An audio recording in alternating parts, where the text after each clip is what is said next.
Dentro de tanta modernidade dos dias de hoje, o Vale Agrícola abre espaço para mãe e filho, que produzem leite de forma simples e com o mínimo de tecnologia. Cada vaca tem um nome. Venha, Cacau, vem. Vem, Zefa, vem. Desde os antigos partiu. E elas atendem todas elas pelo nome.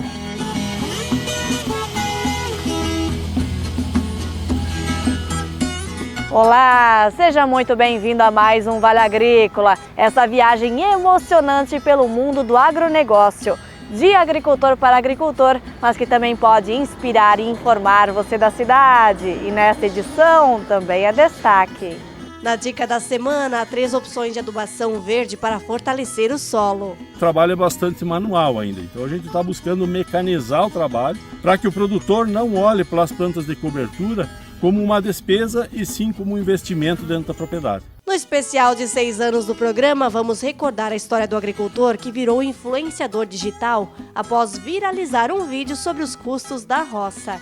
A gente nunca mudou o foco, sempre o Giovanni aparecendo como ele é, Maria às vezes com a roupa da roça e visitando propriedades e mostrando um pouco do nosso dia a dia, da pequena propriedade. E por onde anda Giovanni Weber tem uma nova conversa cheia de novidades. Mudou muito, mas eu não perdi minha essência e muito menos a agricultura, porque eu continuo fazendo meu trabalho na agricultura. Sou plantador de tabaco com investimentos na propriedade. A colecionadora que mantém mais de 3.000 itens antigos em casa. De fazer queijo, daí já colhia o soro aqui, ó, feito com uma manga de água, né, engenhavam bem as coisas. O município do sul de Santa Catarina tem maior desfile de carros de bois do país.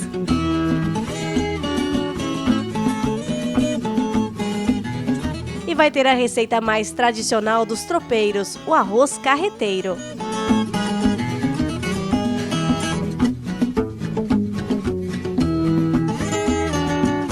E o chimarrão já está pronto? Pegue sua cuia e fique com a gente. O Vale Agrícola cheio de informação para você que está só começando.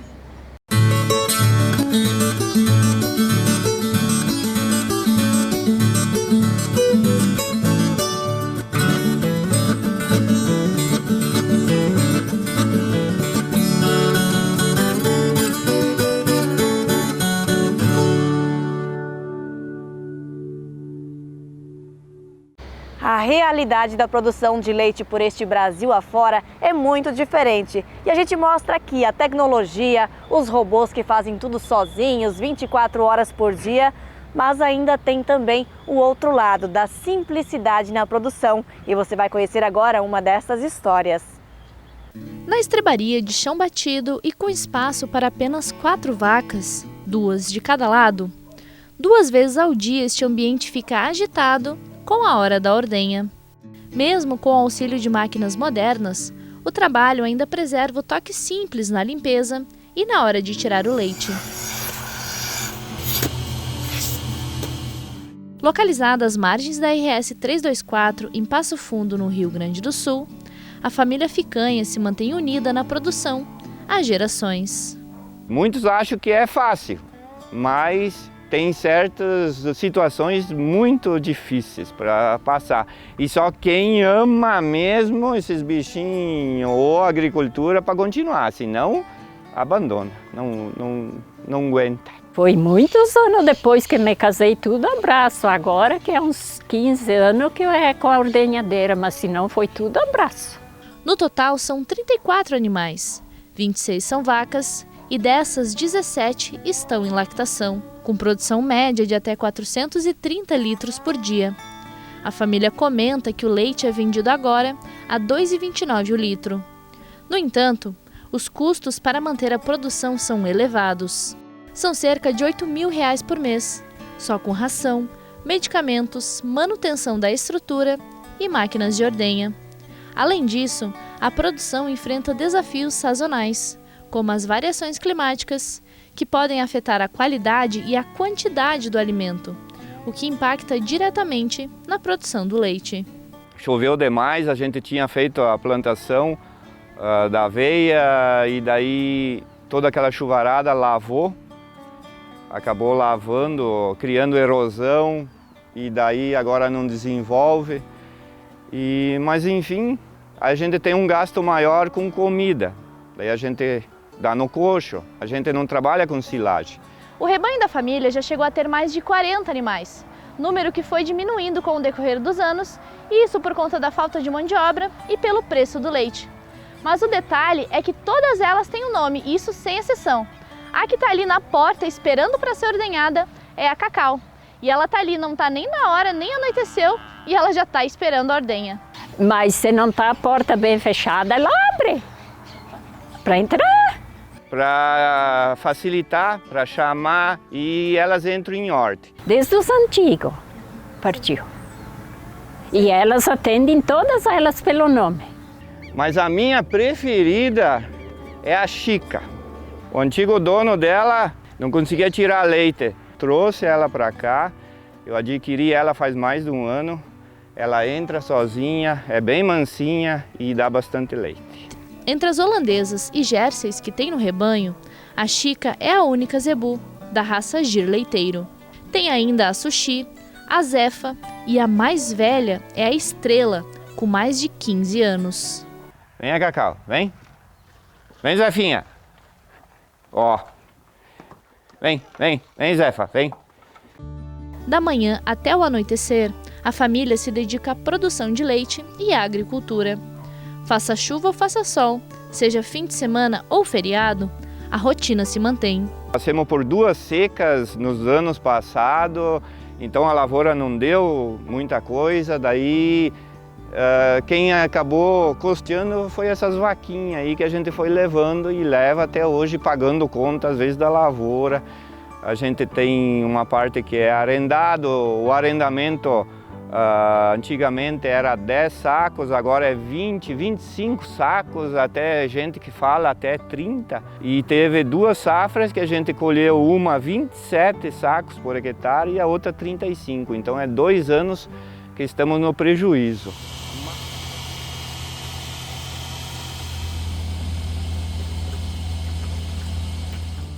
Aos 77 anos e viúva há cerca de 10 anos, Dona Leonilda conta que agora que deu uma acalmada no trabalho com as vacas, mas que quando o Edmundo tem compromisso, é ela que cuida de tudo por aqui. Sempre tive ânimo e vontade de trabalhar, sempre. Muitas vezes eu recolhia as vacas que o Edmundo não estava, que ele tinha que sair debaixo de chuva ali do pasto e vinha, mas eu estava encharcada de água que tinha que trocar a roupa para poder ir tirar leite. Ainda, de vez em quando, ela vem olhar as vaquinhas dela, dar uma olhada quanto que o leiteiro marcou, para ver se ele não está marcando errado e assim por diante. Para a família Ficanha, a agricultura não é apenas um trabalho, é um estilo de vida. Com determinação e amor pela terra, eles enfrentam os desafios sempre unidos. A gente foi criado sempre junto, né? Daí a minha irmã veio diferença de 14 anos, então eu era irmão e cuidava dela também. Então a gente cria um vínculo, né? A gente não consegue ficar longe um do outro. O filho vai assumir aqui um dia? Olha, ele está me ajudando. Nos últimos 2 anos ele até foi para a cidade e com 17 anos ele foi para a cidade, arrumou trabalho e aos 19 ele voltou. Hoje ele tem 22 e ele está me ajudando. Está tocando a lavoura, então ele lida mais com a lavoura, mas vem para a estrevaria também.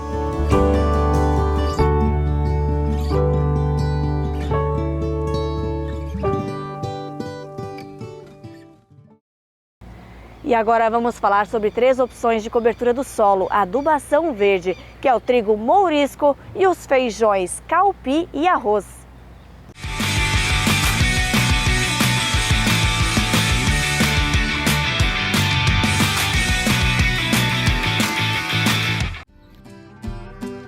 Uma parcela com o trigo mourisco, ela foi plantada basicamente aí praticamente no dia 20 de fevereiro.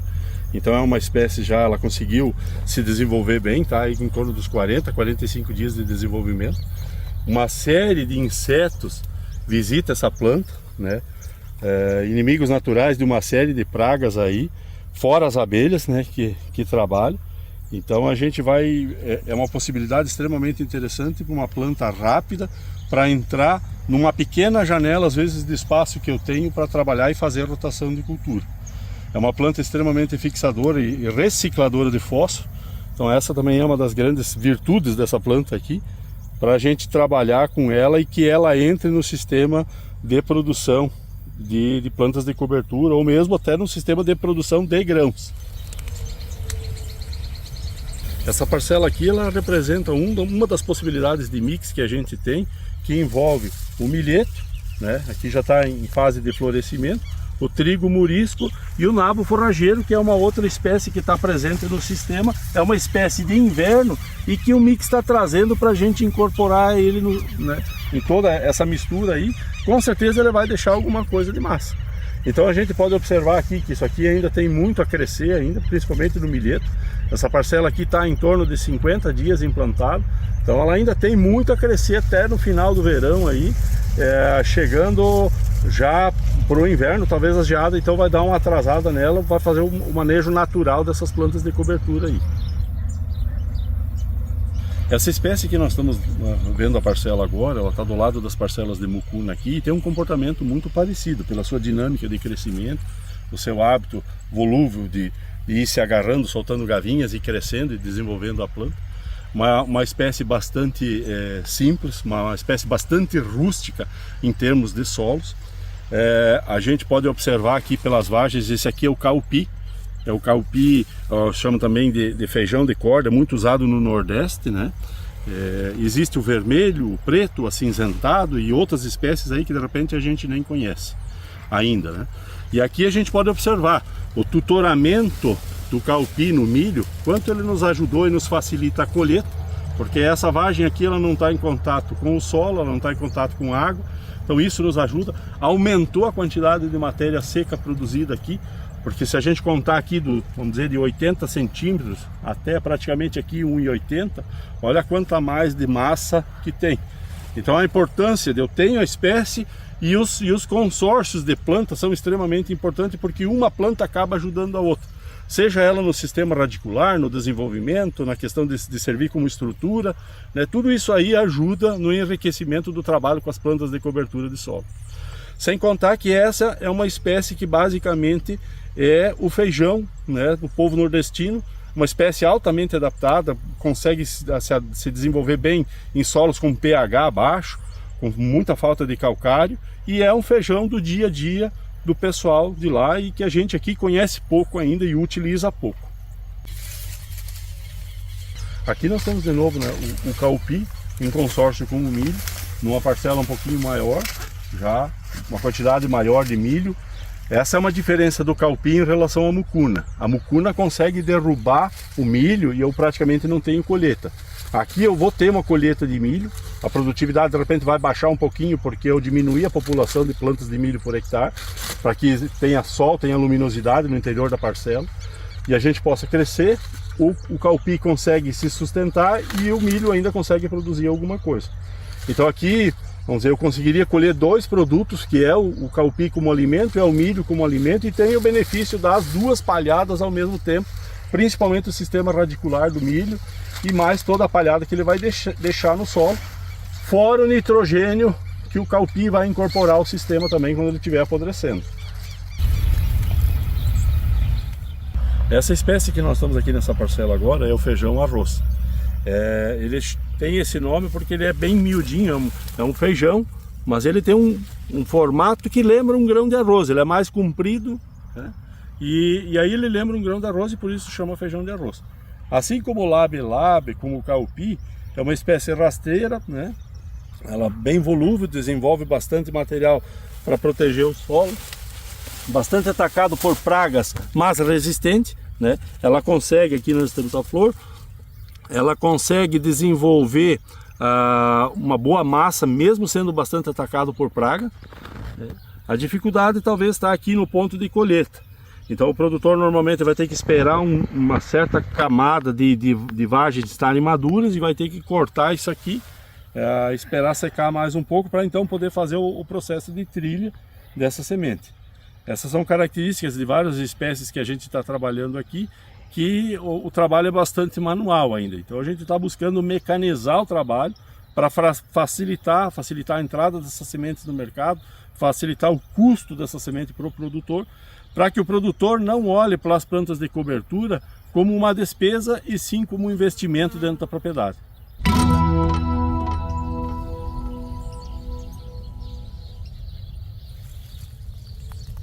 Daqui a pouco, em homenagem aos 6 anos do Vale Agrícola, nós vamos voltar a contar a história de um agricultor influencer.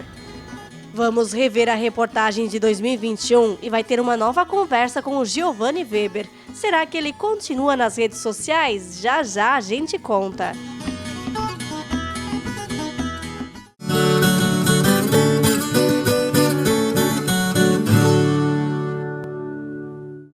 A segurança que você merece está aqui. Na Bonin oferecemos uma ampla seleção de pneus novos e recapados para automóveis, caminhões e máquinas agrícolas, garantindo sempre a qualidade de todos os processos, onde todos os profissionais são qualificados. Além da venda de autopeças e mecânica, agora a Bonin realiza manutenção de câmbio automático e geometria de caminhão. Há mais de 30 anos percorrendo o caminho da qualidade e confiança. Bonin.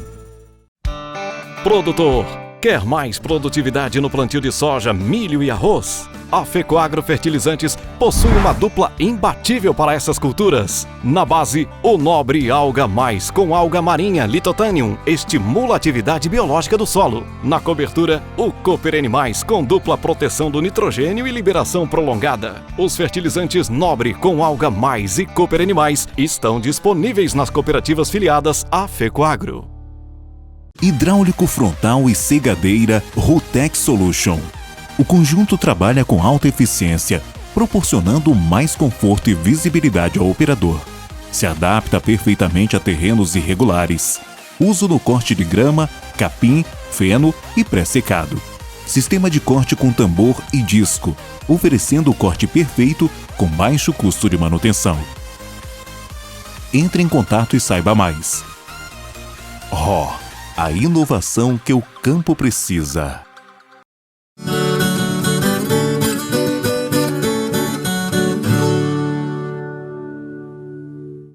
Em 2021, a gente contou aqui no Vale Agrícola a história de um agricultor que simplesmente estourou nas redes sociais após fazer um vídeo com uma queixa sobre os gastos de produção. Vamos rever esta reportagem?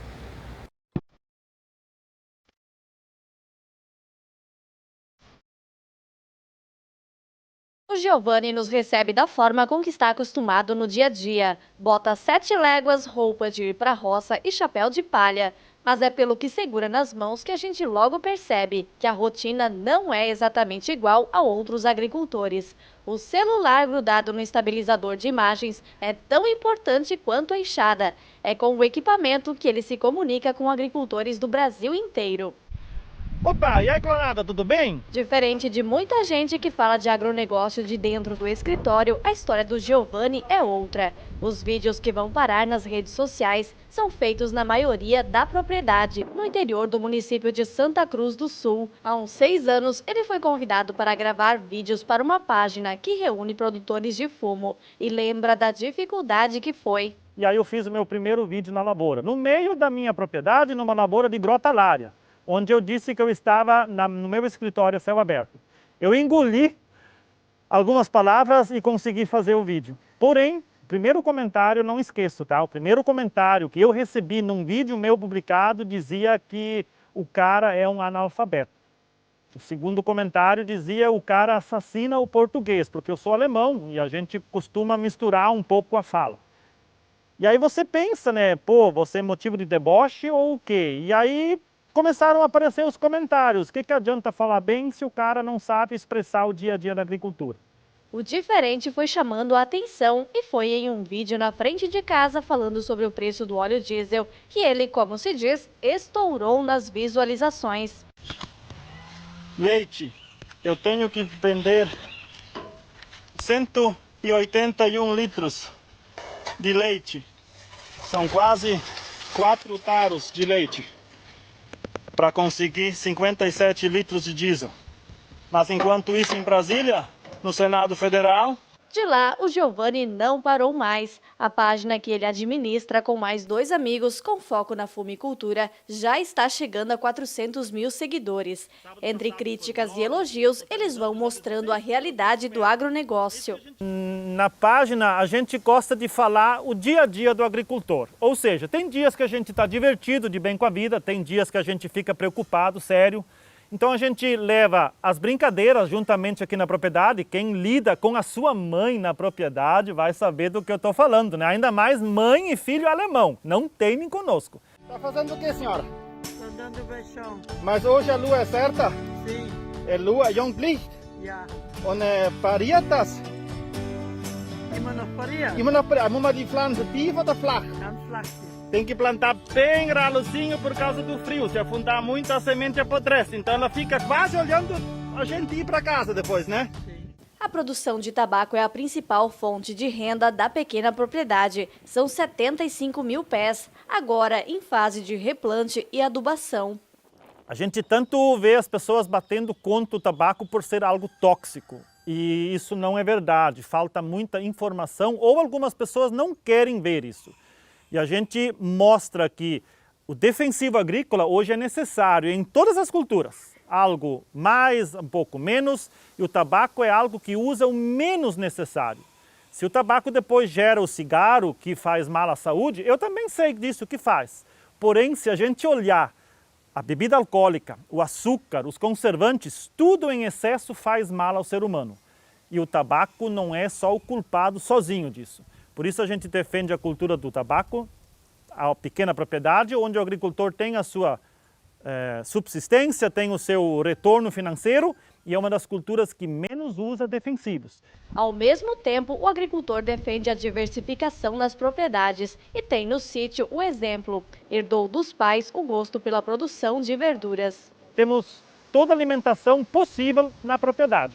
E ainda o excedente, o que sobra, às vezes a gente acha que não vale a pena, 50 pila, 100 pila, no final do mês aquilo junta um salário que mantém a casa em dia. Durante o ano, nas épocas de menos serviço, ele visita propriedades rurais nos 3 estados do sul, atrás de boas histórias. A gente, aqui no sul, no inverno é rigoroso, é frio, né? Então tem que caprichar no cestinho da lenha para não ter problema de ficar a casa fria de noite, não é assim? É verdade. Nós vamos achar uma lenha agora então, tchau para vocês, não é assim? É verdade. Vamos lá então. Tudo é trabalhoso, mas quando você gosta, você consegue lidar mais tranquilamente. Tem as épocas do ano que são mais leves e tem as épocas do ano que são mais difíceis. Ou seja, agora, metade de setembro, outubro, novembro e dezembro é a época da colheita do tabaco. Então são meses que eu evito de viajar porque a gente tem que cuidar da estufa. Além de abastecer a página na rede social com conteúdo, o agricultor também assina uma coluna no Jornal da Cidade, com conteúdo voltado para os fumicultores. E tem 2 programas de rádio, no sábado à tarde e domingo de manhã. Uma conversa direta com quem é da roça e em defesa do agro. Na cidade ainda existe isso, existe a guarda municipal que corre aqui em Santa Cruz. Mas no interior, nós que moramos no interior, o que existe lá? Se eu hoje olhar o passado, eu até tenho vergonha de como a gente mostrava. Muita coisa foi mudando. E hoje eu me sinto bem. Tanto que nos dias atrás a gente esteve numa região que não tem nada a ver com tabaco, que plantam frutas. E quando você chega na propriedade, desce do carro e as pessoas dizem, é o alemão da página, a gente se sente muito bem. A gente nunca mudou o foco. Sempre o Giovanni aparecendo como ele é, Maria às vezes com a roupa da roça, e visitando propriedades e mostrando um pouco do nosso dia a dia, da pequena propriedade. Giovanni diz não ser um influencer ou influenciador digital, como se diz nos dias de hoje, mas não nega o orgulho de saber que pode fazer a diferença. Uma das partes melhores, que muitas vezes o outro lado não vê, é quando você recebe uma mensagem do cara falando que viu um vídeo, que viu uma postagem, ele se inspirou e fez isso na propriedade e deu certo. Isso não há dinheiro no mundo que pague. Grande abraço, fiquem com Deus e um ótimo final de semana. Tchau! E como será que está o Giovanni? Será que ele continua na lida? Olha aí! Nós estamos aqui no Mato Grosso, mais de 30 graus. Olha só essa lua. Oi, que é isso? Não olha pra onde anda, guria? Oi. Que isso? Aline. O que você tá fazendo aqui? Eu estou participando do Hot Show Mato Grosso. Eu também. Coincidências à parte? Coincidências à parte. Como é que é isso? Vida de influencer não é fácil. É isso que a gente pode dizer depois desses anos, desde que eu fui te visitar lá em Santa Cruz do Sul? Aí vem aquela questão, né, Aline? Hoje tem um celular na mão, qualquer um pode fazer conteúdo, mas ter responsabilidade, levar informação e conteúdo faz uma diferença, sim. Isso mudou muito desde lá. Mudou muito, mas eu não perdi minha essência e muito menos a agricultura, porque eu continuo fazendo meu trabalho na agricultura. Sou plantador de tabaco com investimentos na propriedade. Pois é, já fiquei sabendo, teve investimento. O que mudou de lá para cá, dentro da tua propriedade lá? Primeira coisa que mudou, Aline, é o nosso dia a dia, né? Você começa a estar na mídia, você começa a ser convidado para eventos como esse aqui, o Hot Show, que é importantíssimo. Então a gente precisa ter a cabeça no lugar, a família, a minha esposa principalmente, né, apoiando. E aí a gente teve aquele norte que a gente pegou de continuar a fazer o que eu sempre fiz. Inclusive estamos fazendo a sucessão familiar na propriedade para continuar a manter a agricultura lá. Mas, ao mesmo tempo, você sabe muito bem, as tecnologias vieram para todo mundo. E a gente saindo a campo, a gente teve a oportunidade de conhecer muitas novas tecnologias. E eu estou gradativamente mudando em casa também. Tudo são custos. Trator novo? Não, trator sim, ele já era antes de eu estar fazendo vídeos, tá? Ah, esse já era de antes? Sim. Vai sair galpão? Um pavilhão novo, né? Uma estrutura que estamos há 3 anos namorando já e vamos finalizar agora. Energia solar? As placas solares que aconselho a todo mundo ter, porque traz um bem de vida para nós, né? E o que mais?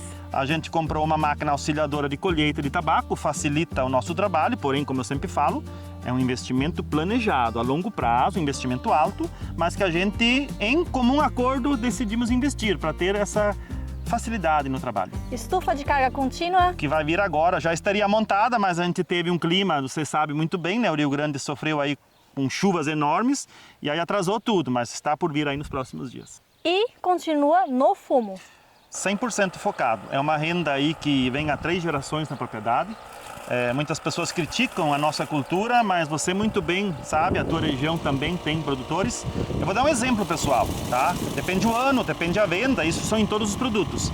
Mas na última safra, eu e minha esposa, né, 4 hectares de tabaco, numa venda muito positiva também. Mesmo com quebra de produção, a gente fez um valor bruto de R$198 mil.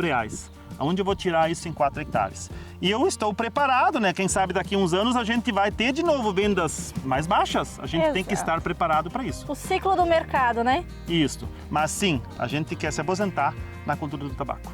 Até porque poucas pessoas falam disso, mas é um dos setores que mais preserva também, né?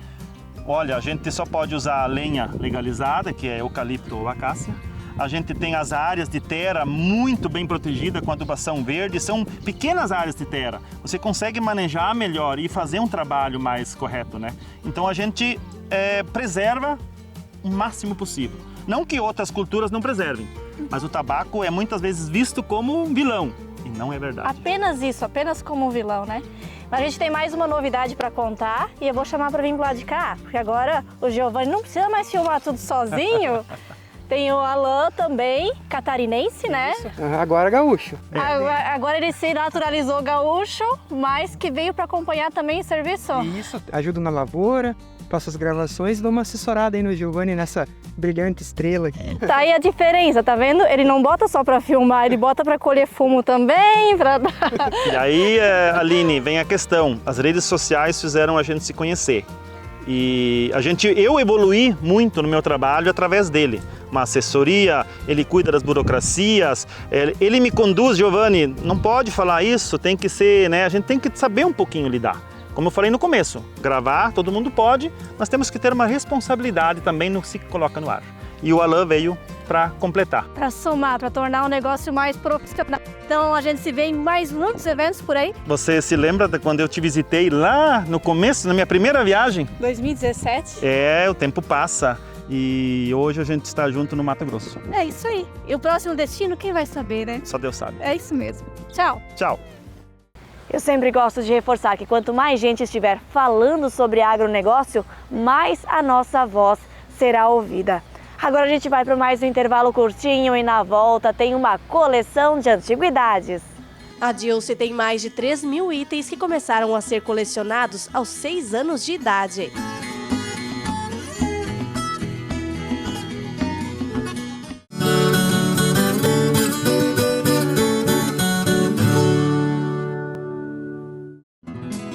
A nova forma de você comprar e vender para a sua propriedade. Com o AgroShop, você pode comprar e vender animais, propriedades rurais, máquinas e implementos,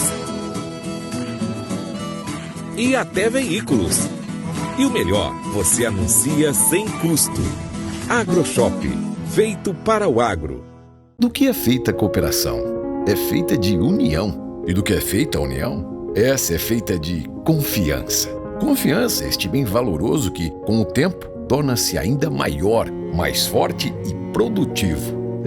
E a gente sabe bem disso, porque já são 50 anos que cultivamos a confiança dos associados, clientes e colaboradores como nosso maior patrimônio. Cooperativa Cravil, 50 anos. Uma história de confiança. Em 10 anos, a Domo Solar já ajudou mais de 1.400 clientes a economizarem na conta de energia em quase 70 municípios do sul do Brasil.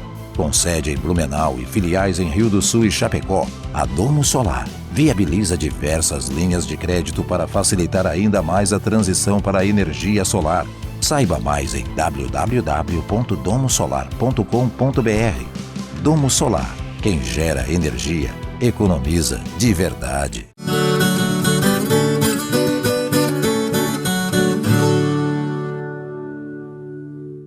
A gente tem mostrado aqui no Vale Agrícola muitas coleções de objetos antigos que acabam contando um pouco desta história dos imigrantes que fazem parte desse nosso país. E agora você vai conhecer uma colecionadora que começou tudo isso com 6 anos de idade e hoje já conta com mais de 3.000 itens. Já pensou como era a vida dos nossos antepassados? Como que faziam as coisas antes das máquinas modernas serem inventadas? Alguns utensílios só indo em um museu para ver. Em Vila Lângaro, no Rio Grande do Sul, encontramos uma guardiã do passado.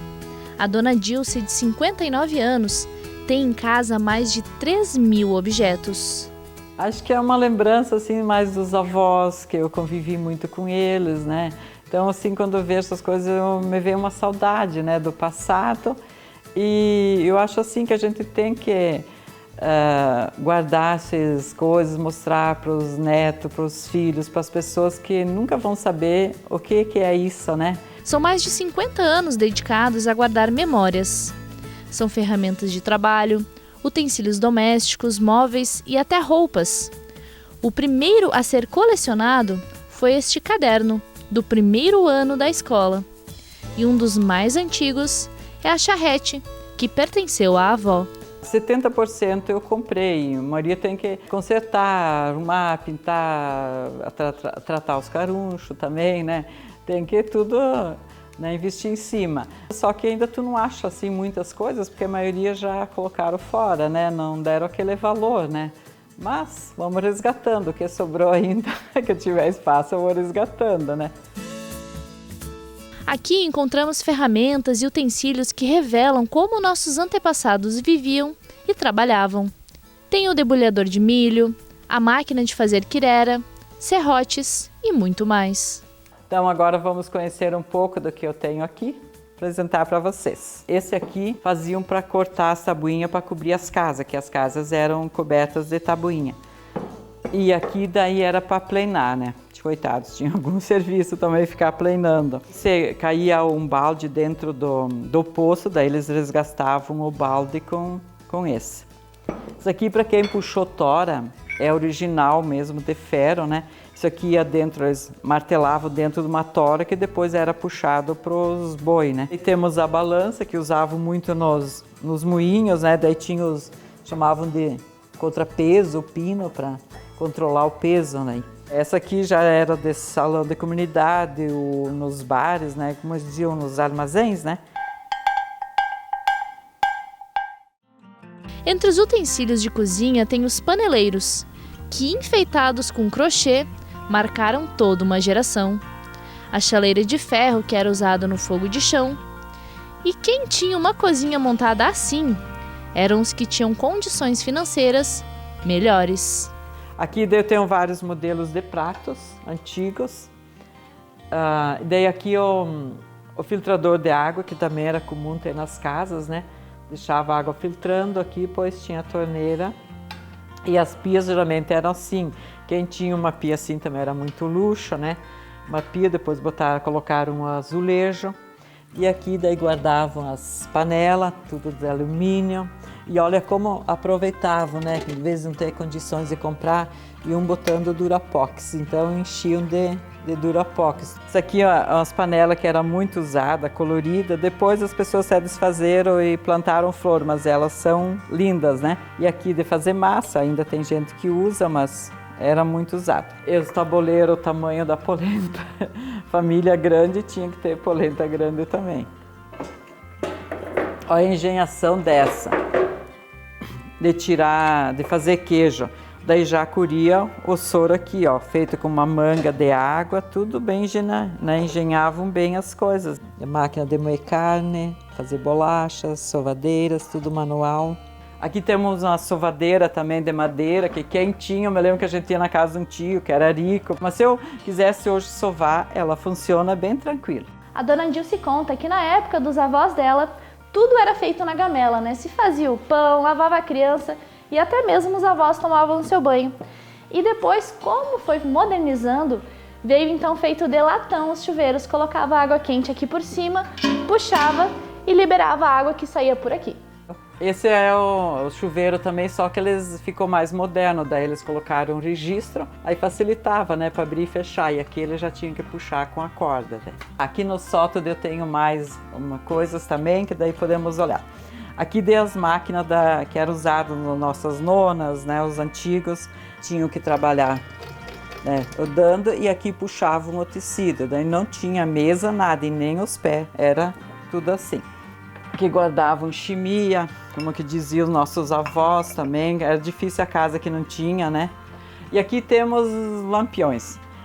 Os primeiros, ainda assim, as pessoas também não tinham condições de comprar, isso eram de remédio. Daí aqui o pavio, colocava um tecido, e como tinha os pavios já comprados também, né? E tem querosene, até se eu ligar, funciona. Aí foram modernizando, depois veio esses de parede, só falta o vidro, mas daí era muito também, nossa, já clareava bastante com esses.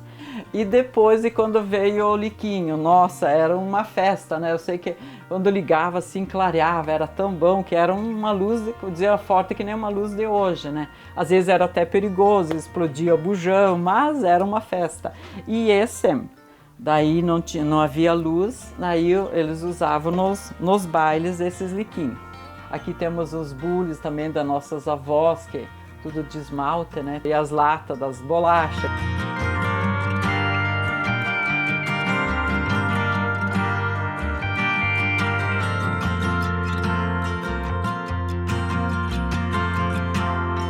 E tem a espelheira, onde as pessoas faziam a barba, chegava uma visita, geralmente daí tinha embaixo para a jarra, a bacia d'água, aqui a toalha, daí precisa lavar, pentear o cabelo, que não havia banheiro. As latas de primor, que era de milho, de soja.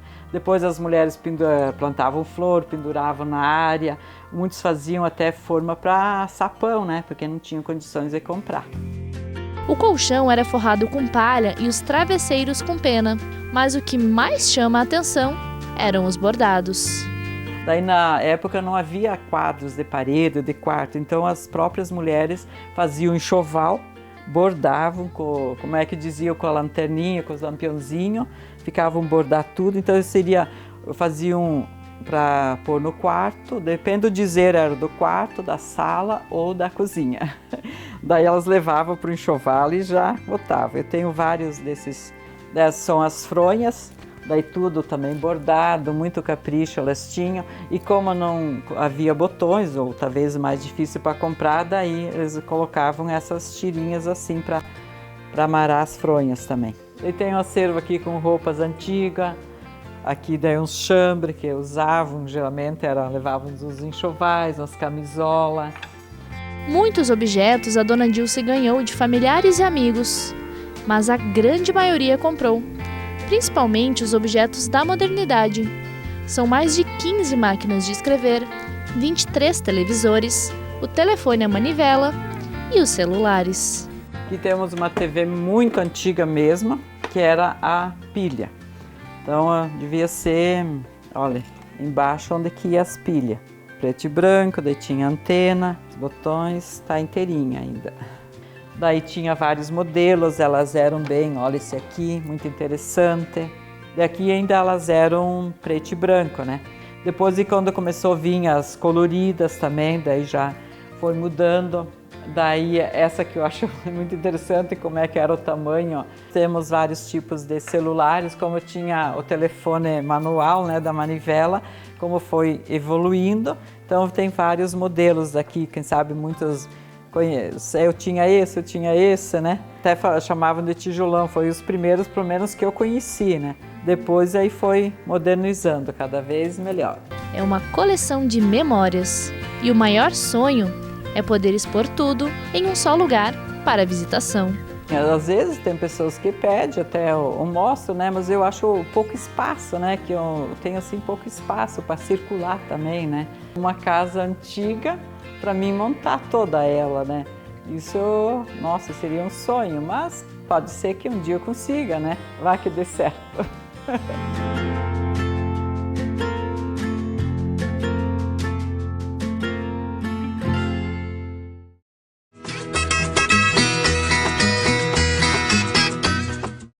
Morreu em Santa Clara do Sul, Rio Grande do Sul, o Branco. O cachorrinho ficou famoso no ano passado por visitar o túmulo do dono, que tinha falecido há cerca de 3 anos.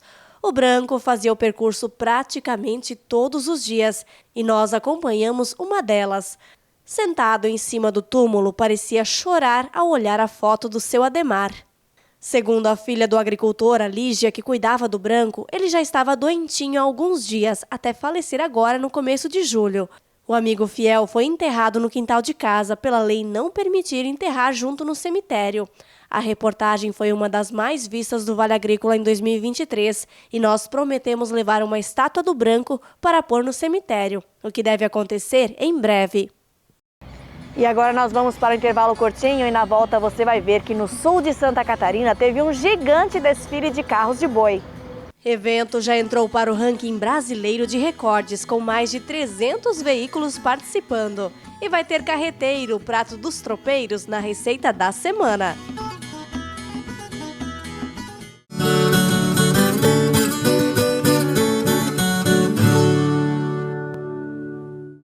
Há 30 anos no mercado, a Mogiana Especialidades Químicas sempre prezou pela qualidade, transparência e dedicação na pesquisa, formulação, desenvolvimento e industrialização dos produtos de seus clientes. Nossa linha Agro vem para atender as empresas fabricantes de fertilizantes e adjuvantes, desenvolvendo produtos como aditivos, agentes quelantes e complexantes, aminoácidos e tantos outros, sempre acompanhando o que há de mais moderno em tecnologia sobre fertilizantes. Entre em contato conosco em www.mogiana.com e saiba mais. Quem é agricultor já sabe, não dá para contar apenas com a sorte. Os seguros agrícolas são as ferramentas para colocar tranquilamente a sua cabeça no travesseiro e focar no que realmente importa, o planejamento da safra. E não é apenas para as plantas ou rebanho. Casa, trator e implemento agrícola também contam com linhas específicas de contratação e com o valor bem em conta. Proteja a sua safra e seu futuro. Quer saber mais? Entre em contato com a Catena Seguros. Não deixe a sorte decidir. Escolha a segurança. Não conte apenas com a sorte. Invista na sua tranquilidade. No campo, tem coisas que o tempo não muda. Mas tem outras que estão sempre mudando e fazendo crescer a lavoura, o rebanho, a produção. E o Sicoob faz parte dessa evolução, dando apoio, transformando a vida de quem também tem raízes nesse chão. É por isso que cooperar com as mudanças no campo vai ser sempre a nossa maior tradição. Sicoob, somos feitos de valores.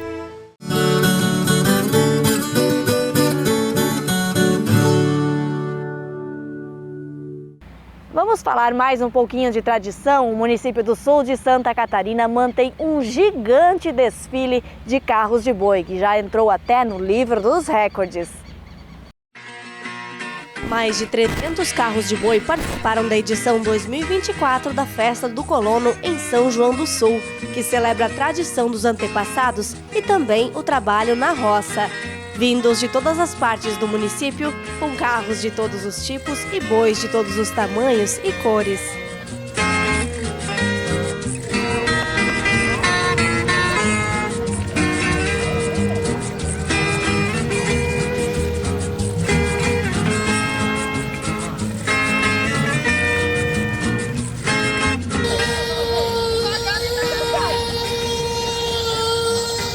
O carro de boi está na história e na cultura do município.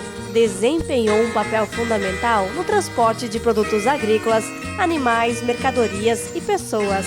Apesar da modernização no campo, continua sendo destaque na cultura e no turismo local, preservando as tradições.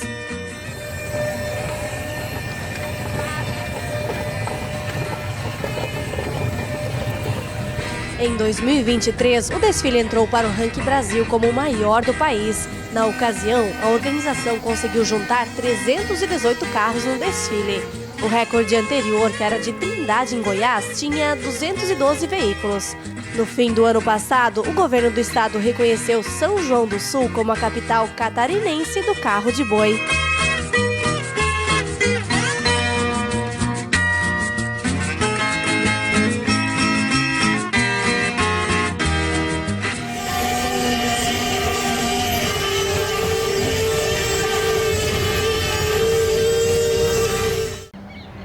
E agora vai ter receita que também puxa um pouquinho essa tradição, é o arroz carreteiro.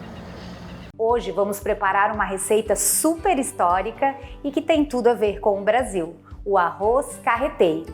Você sabe por que se chama arroz carreteiro? Porque antigamente os carreteiros saíam do sul do Brasil nas longas viagens e tinham que preparar alimentos práticos e que pudessem transportar por vários dias. Eles levavam a carne seca ou a carne de sol e poucos temperos, como alho, cebola e muitas vezes nem este. E para preparar essa receita, vamos utilizar pouquíssimos ingredientes. O arroz parbolizado, mas você pode usar o branco ou qualquer outra variedade que você preferir, alho, cebola e louro como temperos, o charque, linguiça calabresa e bacon magro. Na receita original, utilizamos apenas o charque. Hoje em dia, as pessoas acrescentam vários outros ingredientes e outras carnes, muitas vezes até cruas, ou aquela sobra do churrasco que também fica super especial. Você pode perceber que ele tem pouca gordura e ainda está bem salgado. Dependendo a marca que você utilizar ou o tipo de produção, ele vai ser mais salgado. Então é importante aferventar bem e verificar sempre o ponto do sal no dessalgue.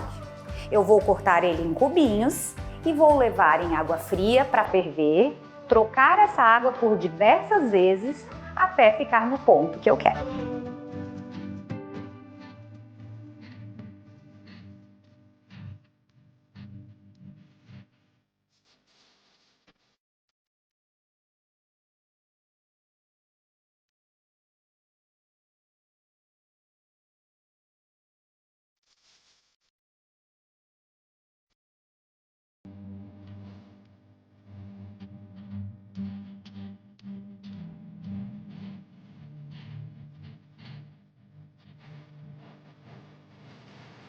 Piquei o restante dos ingredientes, como alho, cebola, calabresa e bacon, bem picadinhos, enquanto o charque cozinhava. Ele cozinhou por 2 vezes, eu troquei a água 2 vezes por aproximadamente 10 minutinhos para retirar o excesso de sal. O meu ainda está um pouquinho salgado, mas ele vai compensar no cozimento junto com o arroz. Você deve sempre provar a carne e ter certeza da quantidade de sal que ainda tem nela. Algumas vão ter menos, outras mais. E se for necessário, sim, cozinhar por até 4 vezes ficar no ponto correto. Esse processo também vai fazer com que a carne fique macia. Na última fervura, eu adicionei o bacon e a calabresa, rapidamente por 1 minutinho junto com o charque para retirar excesso de conservantes, corantes e principalmente gordura.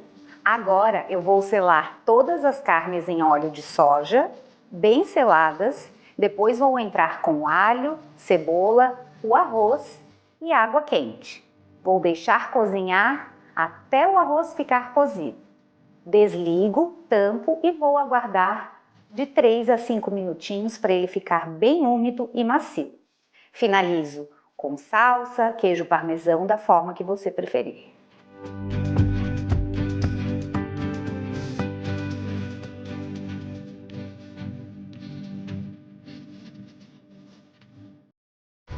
O arroz ficou cozido, eu desliguei o fogo e deixei tampado por 5 minutinhos.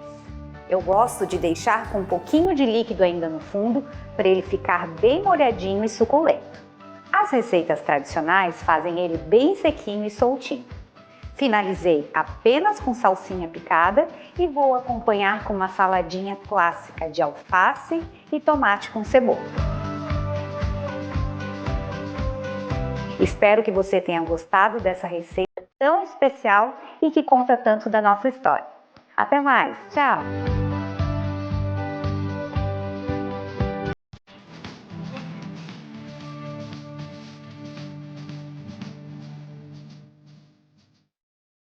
Essa receita é deliciosa, própria para fazer para a família e para os amigos, e por que não, nessa época de frio, que até tira a voz da gente, né?